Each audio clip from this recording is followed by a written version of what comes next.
Hi friends, welcome back to my channel Enriching Minds.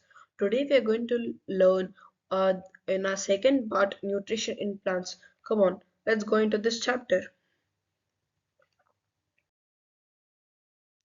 Other modes of nutrition.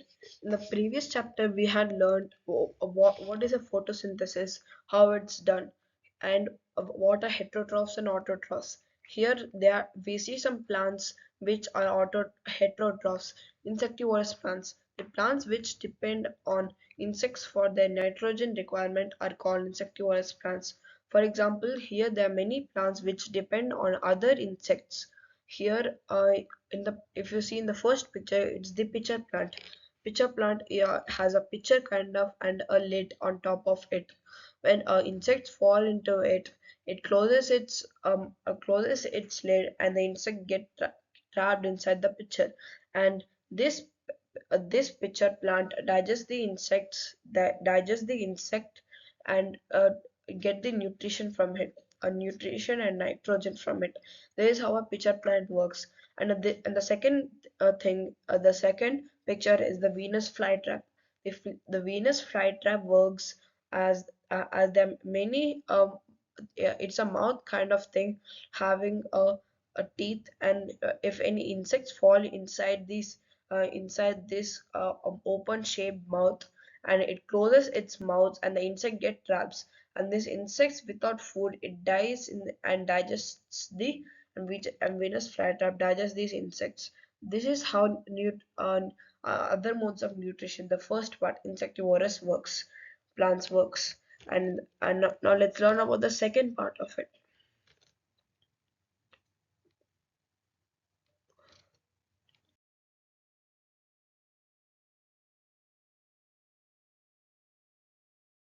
Parasitic plant. Yes, there is a second mode of it. The plants which depend on other plants, like called the other plant name is also host, are called parasitic plants, just like cuscuta. The first picture is the cuscuta. This cuscuta stays in the other plant, and this and takes the nutrition from it, but does not give anything to it.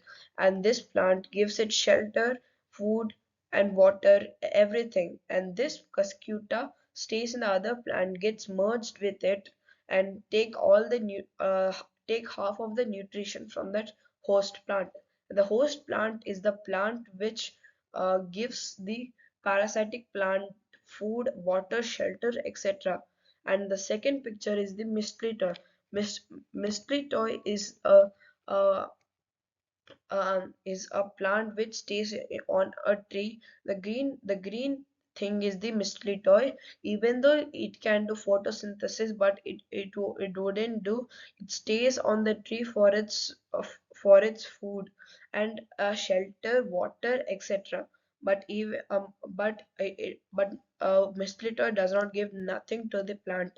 This is how parasitic plant work.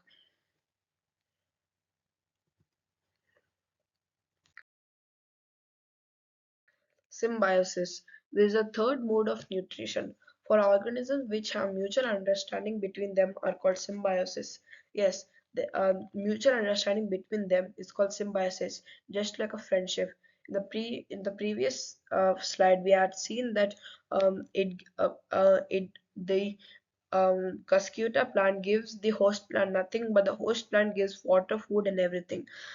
But in symbiosis, of for example, if you see a rhizobium bacteria and the leguminous plant in the first picture, here the rhizobium bacteria gives it nitrogen in the solid form to the plant, soluble and readily useful form to the plant, and this and leguminous and rhizobium bacteria get shelter from this leguminous plant, so shelter and food, and there is a mutual understanding between them two, and rhizobium bacteria gives it nitrogen from the air, and leguminous plants give them food, shelter, and etc.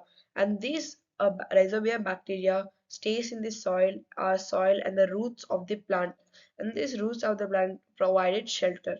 The second picture, you see that lichens and fungus. And if you see, the green pigment is the fungus, and this fungus stays on the lichen plants. The fungus gives it the food it needs, and the soluble water from it, and the lichen plants give it shelter and provide it with whatever it needs. Yes. Now